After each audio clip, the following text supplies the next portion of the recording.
Toujours en RDC, deuxième audience dans le procès de surfacturation d'1 millier de forages d'eau. L'ex-ministre des Finances, Nicolas Casady, est mis hors de cause par le parquet. 2 de ses collègues étaient entendus devant la Cour de cassation hier. Ils sont accusés de détournement de deniers publics. En attendant la prochaine audience, nous sommes avec Nicolas Casady. Bonsoir. Bonsoir. Ancien ministre congolais des Finances et député de l'UDPS, parti présidentiel. Vous avez été donc mis hors de cause dans cette affaire par le parquet. Mais hier, vos 2 collègues, François Rubota et Mike Kassenga, vous ont mis en cause. Donc l'affaire est toujours en cours. Si vous êtes convoqué, vous irez au procès. Oui, si je suis invité, j'irai, il n'y a aucun problème. Mais vous savez que tout ce qui a été dit hier ou aujourd'hui l'a été pendant la longue instruction, dont les pièces déjà sont disponibles et que j'ai même promis dans un récent interview de rendre public si la justice m'y autorise. Donc il n'y a rien de nouveau. Il y aura peut-être des choses nouvelles, on ne sait pas. Ils sont dans leur stratégie. On ne sait pas, il y a eu des choses nouvelles de dites hier en tout cas. Non, il n'y a aucun problème en ce qui les concerne, mais moi tout ce que j'ai entendu, c'est des choses déjà dites au niveau de l'instruction, donc il n'y a aucune difficulté. Vous ferez jouer l'immunité parlementaire ? Non, si je suis appelé en tant que renseignant, je n'ai même pas besoin d'immunité pour ça, je crois, j'irai répondre sans difficulté.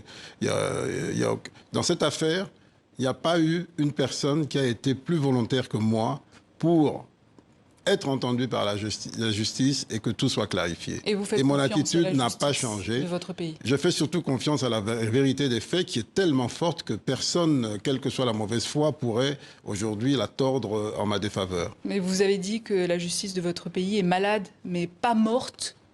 À qui la faute ?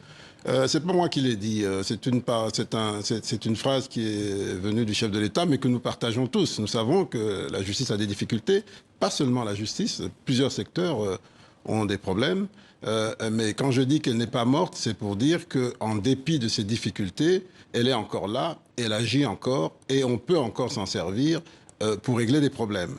Et donc, dans mon cas, je n'avais pas d'autre choix que de me soumettre à cette justice malade, mais la clarté des faits et la force des arguments a fait que c'était impossible que je sois mis en cause dans cette affaire. C'était totalement impossible, je le répète. Mais quand le ministre de la Justice vous qualifie de coupable en liberté, que dites-vous à Ce n'est pas moi qui le qualifie de coupable en liberté. Non, je ne sais pas de qui il parlait.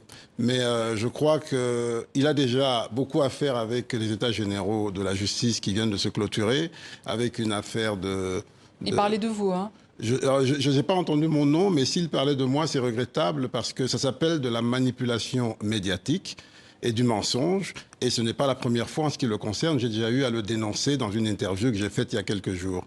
Et comme les faits sont têtus, il se trouve qu'aujourd'hui encore, les conclusions des États généraux de la justice sont remises en question par toute la corporation, ce qui veut dire qu'il y aurait encore eu un mensonge. Donc je le laisse d'abord régler ses problèmes.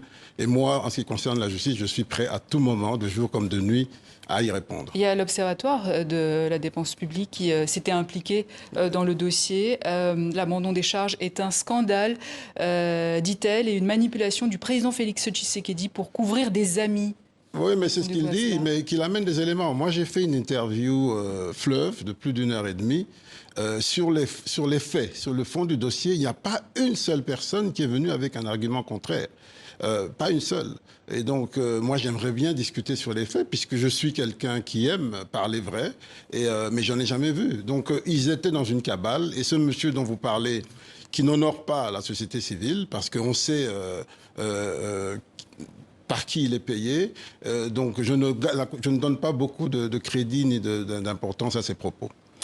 Le nouveau ministre des Finances qui vous a remplacé vient de conclure 2 programmes avec le Fonds monétaire international pour près de 3 milliards de dollars. Et il affirme qu'il s'agit d'une rupture avec votre gestion. Qu'en pensez-vous ? Oui, il est en train de faire sa petite politique, mais là, ne m'amenez pas à rétorquer à un collègue qui est membre de mon parti, qui est un jeune frère que j'aime bien. Et que pensez-vous de cette décision, en tout cas ? La décision du FMI, elle est la bienvenue. Nous avons travaillé à cela. Même au moment où nous avons conclu le programme en mai-juin, nous avions travaillé en fonction d'un nouveau programme le plus tôt possible, donc éventuellement en septembre. Donc c'est la suite logique. Donc c'est la suite logique. Écoutez, on n'aurait pas eu un nouveau programme si on n'avait pas terminé le précédent. C'est une évidence. Et les éléments qui ont conduit à valider le précédent programme sont clairs. Maintenant, j'ai mis la barre très haut, vous le savez, hein, en termes de performance, de recettes, de réformes. Il faut maintenir ce niveau très haut.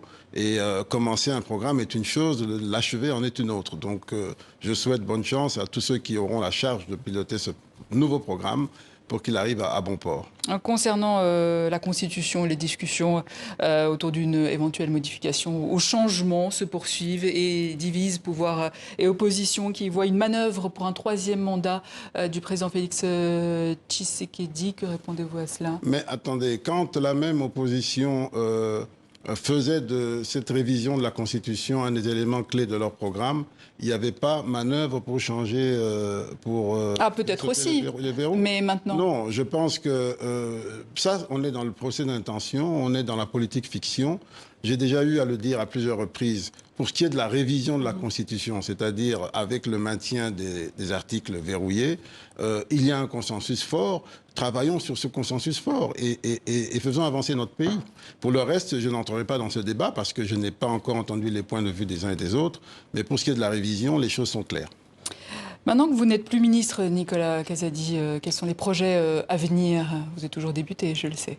Les projets à venir pour le pays, pour moi-même. Pour le pays, je suis avec beaucoup d'attention tout ce qui se passe. Les états généraux de la justice étaient un moment important qui malheureusement a fait flop la manière dont ils se sont terminés, mais je suis avec attention tout ce qui peut contribuer à l'amélioration de la gouvernance globale du pays. Parce que j'ai eu à le dire de manière très franche et très inhabituelle, c'est que moi-même ayant été victime d'une cabale politico-mafieuse, je sais de quoi souffre notre pays et je sais combien... De quoi exactement? Ben, écoutez, toutes les accusations qui ont été portées contre moi relevaient d'une cabale pure et simple. Pour une raison d'ailleurs très simple, c'est la peur des succès que j'ai pu engranger en tant que ministre des Finances et même de mes premiers débuts en politique. Eh bien, il fallait absolument casser cela. Mais qui vous en voulait? Plusieurs intérêts politiques, peut-être un peu économiques, mafieux. Vous savez, j'ai mis en place des politiques de transparence incroyables dans tous les secteurs, avec comme maître mot la digitalisation. J'ai voulu apporter de la transparence dans la collecte de la TVA, dans la collecte de l'impôt sur les jeux d'argent, dans la collecte des contraventions routières, dans un tas de secteurs.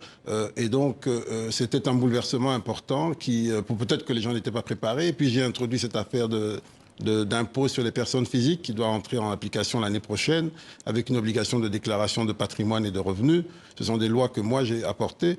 Et donc, peut-être que j'ai été vite dans les réformes et les gens ont été effrayés et donc ils ont monté des cabales que j'appelle politico-mafieuses.